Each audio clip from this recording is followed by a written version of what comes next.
So let's get rolling here. All right. Good evening, everyone. I am joined tonight by Brittany Metz from Blab. She's coming to us live in San Francisco, where it's just past 6 o'clock Pacific. We've also got Doc Sheila out in Baltimore. Hey, I'm in Long Island. Oh, you're in Long Island? Yes. I don't think you're in Baltimore. I've got my cities a little messed up here. My apologies. It's okay. And we've been using Blab. I want to say this is the 5th Wednesday night in a row that we've been using Blab here for PTchat. PTchat stands for Parent Teacher Chat. This is a place where every Wednesday night, 9 p.m. Eastern, 6 p.m. Pacific, we come together with folks around the world and talk about family school partnerships and what we can do as not only parents and teachers, but students and educational leaders to really bring us closer together. And Blab is one of these cool tools that we've learned about over the last couple of years that actually has an opportunity to bring us together rather quickly. So tonight we really want to dig into, everything we can possibly do on Blab, because I honestly don't think we're scratching the surface as to what we can possibly do, because we're all novices and rookies. And Brittany, you're joining us from San Francisco, and you work for Blab. It was really cool to meet you in person the other day. And as I was saying right before we went on the air, I went up 3 flights of stairs just to get to you guys. Yeah, well, we never leave the office, so you only have to take that flight once, and then you're there forever. All right. Well, there was a couple guys smoking out front, and I assume that they were also working at the company, but it's kind of an interesting health dynamic there up and down the stairs. Oh yeah, we like to make it hard for those smokers to get back to work. Anyway, great to have you here. Why don't you just kind of introduce yourself and your role at Blab, and also really kind of how you understand the tool came to be. Yeah, so I was working on a project called Bebo a while ago, and we pivoted, and we kind of broke out into this small group and did a little hackathon. And after 2 weeks, we came back with Blab, and it's been kind of crazy, never ending since then. And my whole role in the company shifted from our lead artist into a community position. And I'm now one of our community managers, kind of dealing with new shows and making sure everyone's features are there and getting the voice of the community back to the product team. And our other community manager is in the room, Hannah, as well. So we are now a strong team of 2. So it's been pretty awesome. She's super stoked on the whole education use case for Blab. She used to be a teacher, and she can kind of see that world. I'm not sure if she is available to jump in later when we talk about use cases, but it could be really helpful. Great. Sheila, I think you actually just joined Blab about 10 minutes ago. So tell us a little bit about what you know about it and what you've heard and what you're looking forward to. Well, I saw that Julie had tweeted it out, so I had time to participate in PTchat. So I followed the link. It was super easy. I just pressed subscribe, and now I'm on video. So it was really easy to join. My first question was how many people can actually be on the video, and Brittany answered that. So in subscribing, I guess, what is the advantage of just not being on video and participating, I guess, through the feed, if it could only go to 4 people? Because I see a lot of people's on the chat, but we can't see each other. Yeah, so if everyone participating in the chat were all on video at the same time, it would be a little crazy and hectic. The good part is if there is a main question when you ask one, there can be a discussion while other people do participate in text the same way they used to. But it can influence the discussion that's becoming more fluid rather than giving an answer and just kind of letting it sit there and maybe someone responds. But we can also use this extra seat below me as a rotating chair. And if people want to call in and give their answer or respond to a talking point, it could be really awesome. And then they'll hop out and someone else can hop back in. Can we try to let someone hop in and hop out to see how that works? Yeah, if anyone wants to call in. Yeah, I'm going to call Joe Sanfilippo to the chair. I see him jumping on here. All right, so basically, Sheila, I'm not sure you can see, but he chimes in basically like a radio station would call in.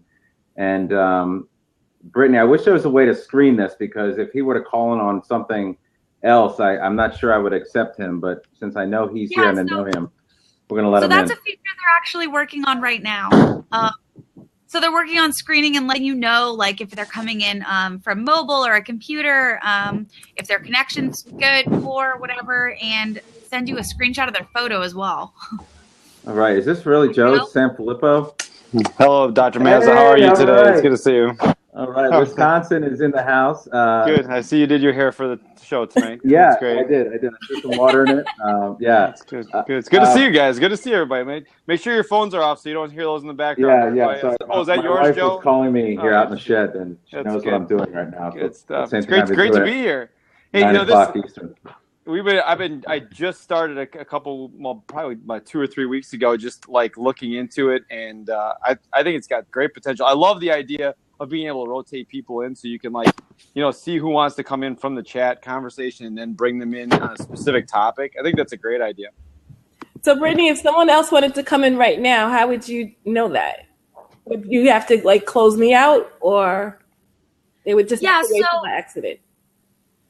So if someone wanted to come in, they could also just put it in the chat, but it's kind of the host as a moderator would act like, okay, so if they leave one space open for guests, they can let that person speak and then kind of rotate the chair out in that sense. Like, okay, awesome, cool, and then just X them out and anyone else can call in.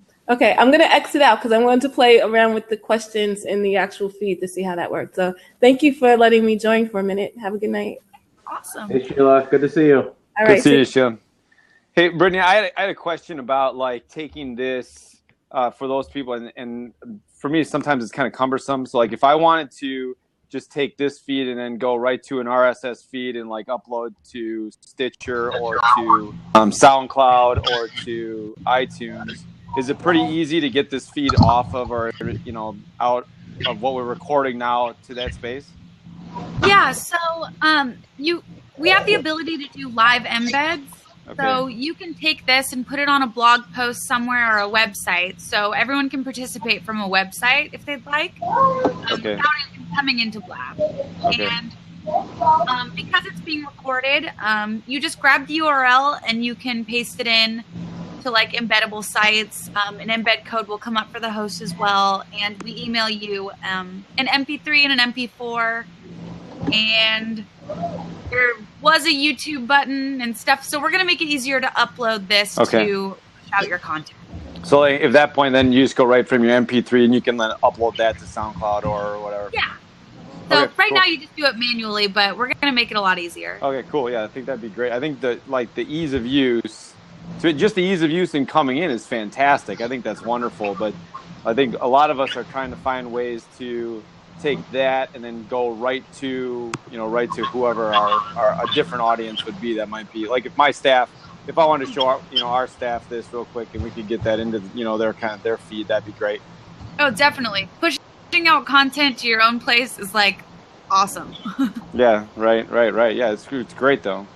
So hello, Jeremy. Jeremy joined us a couple weeks ago. Welcome back. And what we want to do here, Brittany, is just have a look at the chat bar. I think Hannah told us that we could add a question in the conversation on the left-hand side. Is there a button to do that? So they type /Q in the chat and then write their question. So /Q space and then type a question. And once you type something in, it'll pull up. And if there's 3 people on camera, it'll use that space to fill a question. So you can bring questions onto the screen to highlight them, whether your PT chat does like question 1 and then tweets it out, you can have that posted while you're discussing it. Okay, let's do that. Joe, why don't you do that? I'll jump out so you can try to do that. You can just put it right in that block there. Does that sound good? Yeah. Okay, I'll jump out. You guys have a good one, all right? Take care, guys. Good stuff. Good to see you. Yeah, good seeing you too. All right. So as a host, you can hit answer question on the left-hand side, and it'll pull it in. Oh, cool.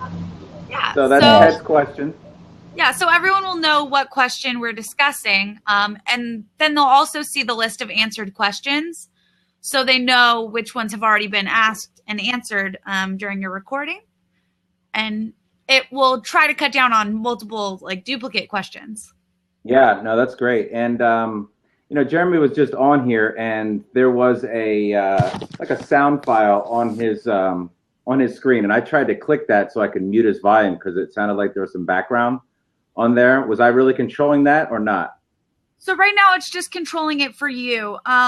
But I can like mute myself, and you can just kind of say like, hey, you have some background noise like right now. So until we allow the host to mute people publicly, that's kind of how it functions. Okay. So, we can answer Ted's question here about how Blab's different than a Google Hangout or other things, but I'd love to know all the different things you guys have already done, because I looked at, there was a post that you put out that was like, this is what Blog looked like the first week, and this is what it looks like in November. And there's certainly a lot of different things happening.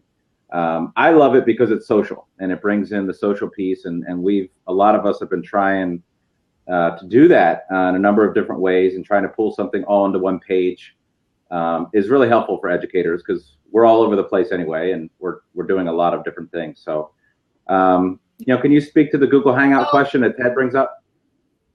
Yeah, so the question, a lot of people mention, one, it's the ease of use is night and day. People who've already called in, it is very simple to participate in the chat, and you also don't have to sign up to listen in.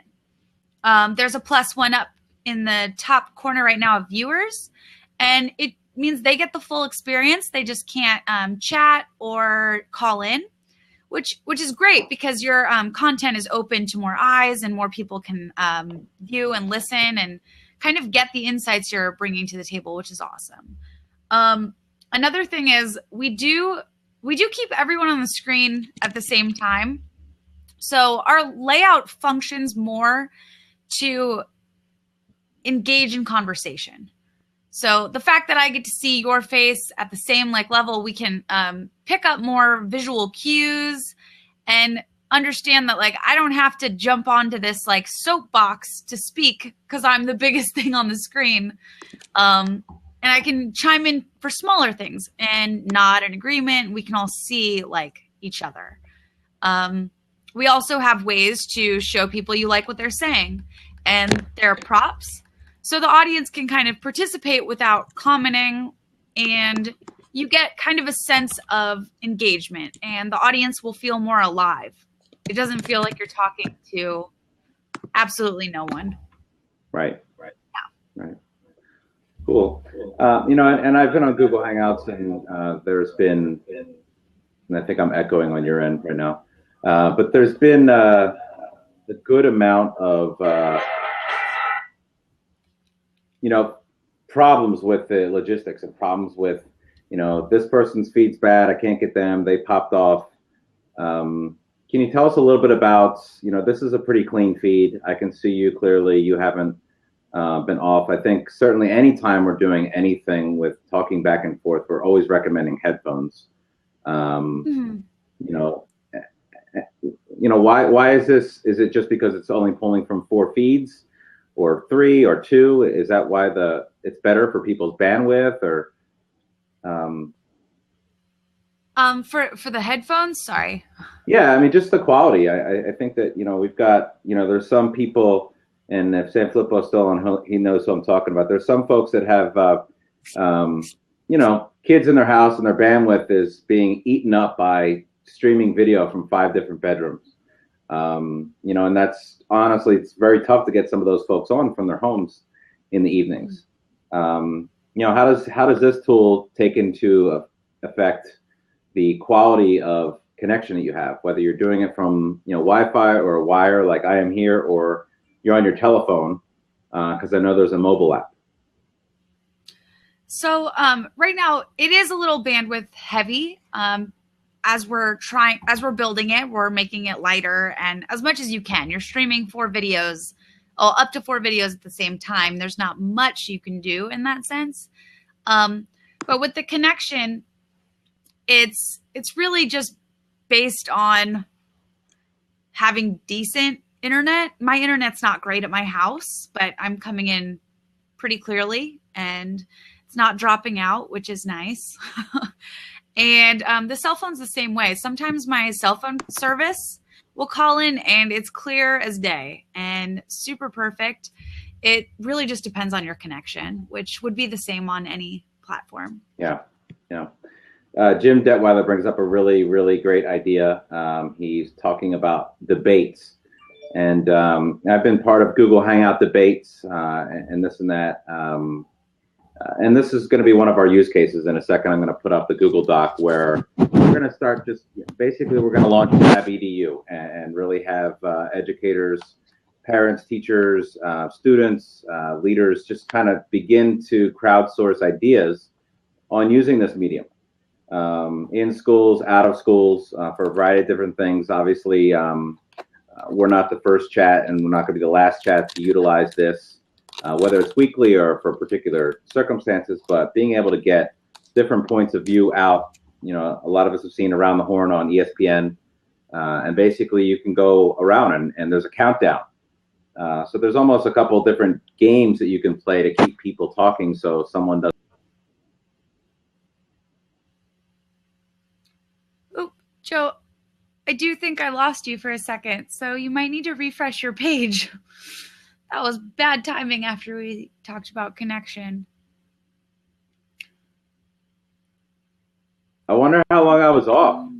Yeah, just like popped off for a second. Wow. Okay. Well, I'm back. It was weird. Anyway, I was just talking about, Around the Horn on ESPN. There's a couple people on there, and you can go around and ask different questions. There's a countdown. So that would be something interesting to do, in terms of the moderator, the person setting it up. Hey, everybody's got a minute max to go, chat, go.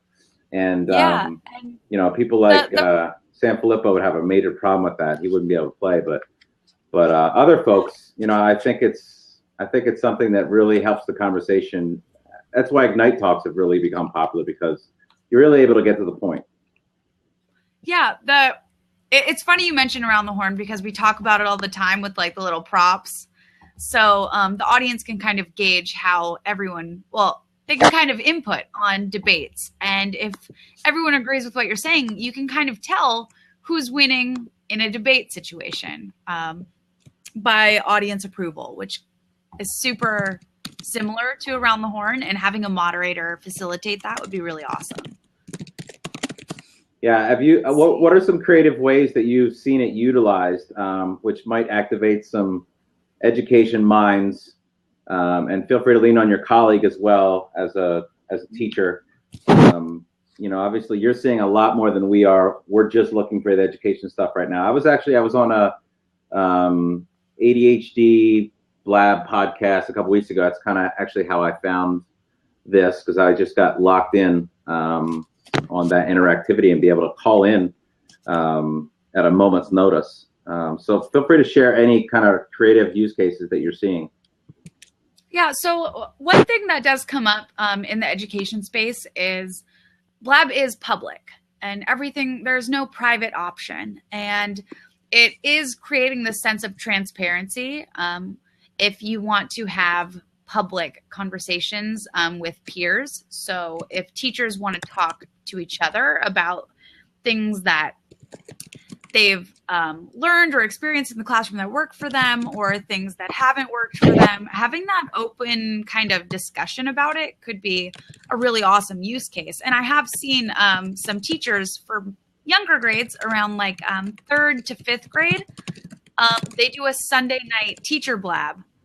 and they all come on screen and they just like talk about like the best songs or these funny stories and things that happen in class. And they have a huge community that follows and listens. And some of them are parents that like are just listening because they have a child in a similar grade, and getting those kind of stories is really beneficial. Other use cases are professors have brought it up in classrooms on projectors and called in guests. And the best part is they can bring in multiple guests from different locations, or even have that kind of debate or panel or things that you don't need to fly in someone to speak into your classroom. Right. And anyone online could jump in as well. So maybe like today there was a chat. It was millennials talking about the debate. I just saw that. Yeah. Yeah. And that was a super great use case, which could be brought into a classroom space as well. Or even publicly having like, what are they? They're clubs. Yeah. Debate clubs.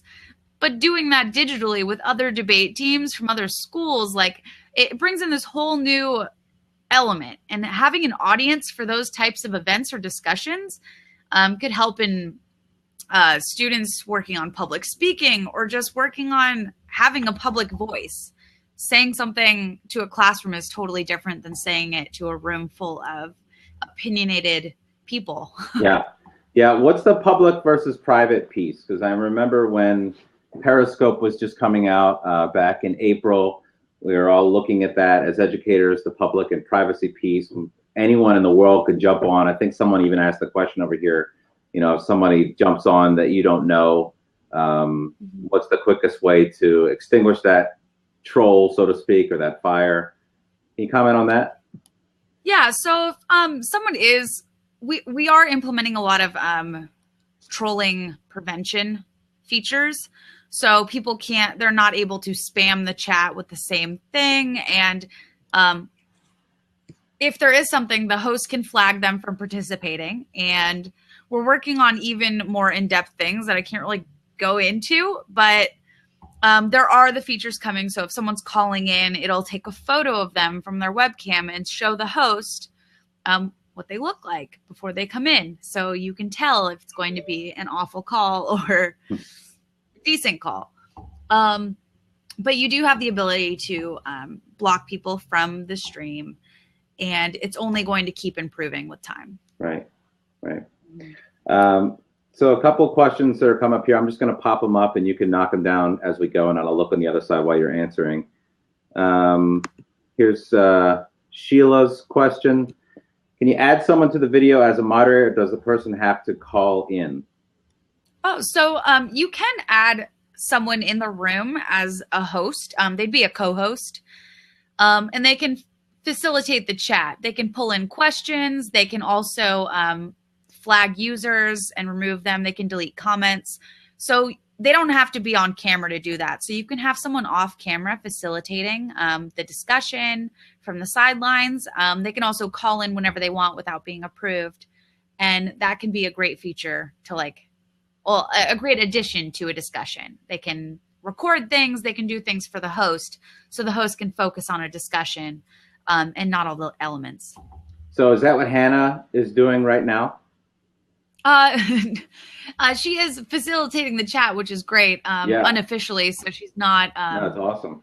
She's not like deleting people because no one's in here doing awful things. But yeah. Okay. Excellent. And as people get to know this, any resources, tutorials are completely helpful. And, that's a lot of times what we use these hashtags for, is just supporting other educators and parents and students and whatnot. So I just threw in the chat bar here, and I haven't gotten on Twitter yet because I just don't want my computer to crash and lose you again. But if someone could put that Google Doc on the Blab EDU hashtag, that would be great. If we could just start adding use cases to that. We did the same thing with Periscope and Boxer, and the Google Doc was filled up over 100 slots within a week. So it's a quick and easy place that somebody clicks on a hashtag, they'll be able to find some ideas. Of course, we'll turn this into a podcast as well. strip the audio from it. And Hannah just types in, just new and better technology is now available with a new fresh interface.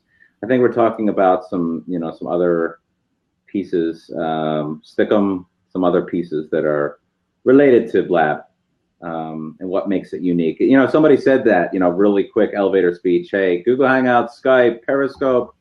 Why Blab? Why something else? So, like Hannah mentions, I think the level of community engagement and interaction you have on Blab is completely different. When you leave, you start to feel more connected to their followers on Twitter or people who are asking you questions. Having seen them face to face, there's definitely a higher value. And the fact that you're not talking at a room of people and we get to have a back and forth discussion, it makes this feel more like an open community where anyone can feel open to jump into the seat and call in and have a discussion or ask a question. And we're interacting with them. We'll read the comment, we'll respond. I think that is the difference in like the emotional kind of connection. The rest, it's really about creating content and providing value to people who are listening. Right. So anybody that's watching on here, participating in the chat bar, feel free to ask some more questions. I think we've pretty much hit all the ones that were asked officially. And if somebody wants to grab a seat, you're welcome to join us. Peggy was on last week, so I'm gonna ask her to join us because I haven't seen her in a while. And anytime we can get a Canadian to join us live, it's pretty awesome. Yeah, Peggy was actually one of the first people that I followed up in Canada to learn about how they were engaging families way back in 2011. So her and her crew are constantly doing some awesome things.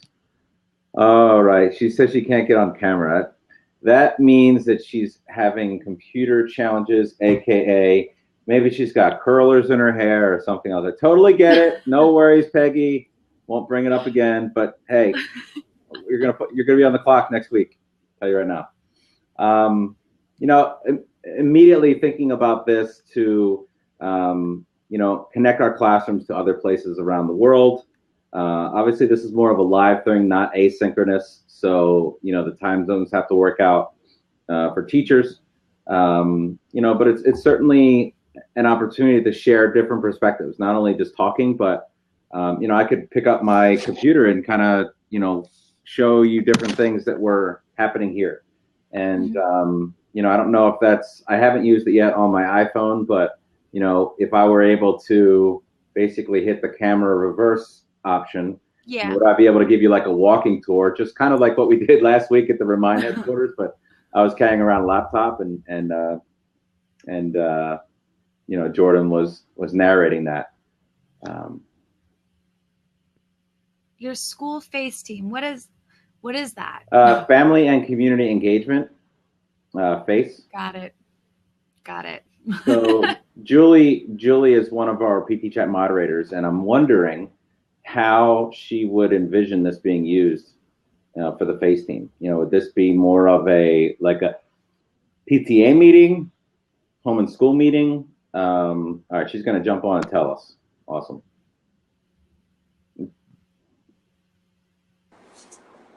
That is a gorgeous wall. It looks like Kentucky. Sorry, I'm using my cell phone. Oh, okay. There you go. Hi, Julie. I have to because I've got 3 other individuals in this house who are streaming and using computers. And whenever I try to do Blab and TweetDeck on my computer, I go down. So TweetDeck is a nightmare. I feel that. So when we Blab, I use my phone, and then I have TweetDeck going on my computer. So I wasn't going to get on tonight. I'm not looking the best today. So. But what would be a cool option, Brittany? The shadow, just the person behind the screen, so you couldn't actually see them, but you could hear them. Like that would be totally a cool feature, and I think you would beat Google to it. There you go. Okay. Yeah, put your finger on it. There you go. Got it. All right, Julie, tell me, what's your idea for PTAs? Okay, well, for PTAs, the biggest issue we're having is getting face-to-face meetings scheduled because schedulers are just crazy. You know, people have after-school activities, or if you want teacher engagement, teachers, you know, they're done at 2:30, 3:30. They don't want to be coming back at night where parents who are working can't get there when the teachers are getting off. So I foresee this being a way that everybody can just stay home and we have meetings and discussions using Blab. People can pop in and out. You know, if they don't want to be on screen, they can use the commenting feature. I think it's a way that we might be able to get over that time barrier that we always seem to struggle with. Yeah. Yeah. I mean, this is something that, you know, you guys in Boone County would be more ready than other districts just because you've tried some different things. You've been working your way toward the transparency. It's certainly not something that every home and school or PTA is like, hey, let's do a Blab so everyone can see us talking and join us. Not everyone's ready for that. Hopefully with every year we get closer to that. I think participating in the chat is still a great way to communicate. I know a lot of people on the platform who still just don't jump on camera, but they feel very much engaged in the conversation because they are kind of watching, like having someone read it or respond to it in real time feels very much interactive as well. Right. Cool. Well, this has been great. We really appreciate you, Brittany, stopping by, joining us for a couple minutes. I will share with you this link. I'll tag you on it as well here in a little bit. We're going to try and get as many ideas that were not only discussed here in the chat bar, but we'll also put it on the IEL Institute for Educational Leadership Facebook page. That's where we're starting to archive all of the chats and all of the blabs. Very awesome. You know, taking it off of the recording and just putting it on a YouTube. And it gets dumped right there underneath the event date. So it's all in one spot. So if any of you have some educator buddies, pass that along. Are you embedding it live on your site as well? Not yet. We might try that next week. Cool. But yeah, I may pick a couple questions and run with that one. But we'd love to do that. I think it's just helps people stay in one space. Yeah. Because if we had it on the space, we could also have a Twitter hashtag on the side as well. Yeah, they can live together however you embed them, and then people can participate, and they can also join in from your site. They never have to move over. Right. Okay. Well, I'm going to work on setting that up this week. I may CC you on an email to Eric over at IEL, but cool. Thank you, Julie. Thanks for everyone for joining on here. If you have other comments, keep them coming. We'll move this conversation over to the Facebook page. Again, congratulations, Blab. How long have you guys been in existence now? Almost 6 months, maybe 6 months. It's pretty awesome. I mean, I've heard tons of people talking about it from different fields, so it's cool to see different ideas come to life. And yeah, it's getting exciting. More verticals coming out. No, it's good. Yeah, right, 187 days. Yeah, no, that's awesome. That's really cool. And if you need any support or bounce any ideas off of some educators, feel free to reach back out. Yeah. All right, take care.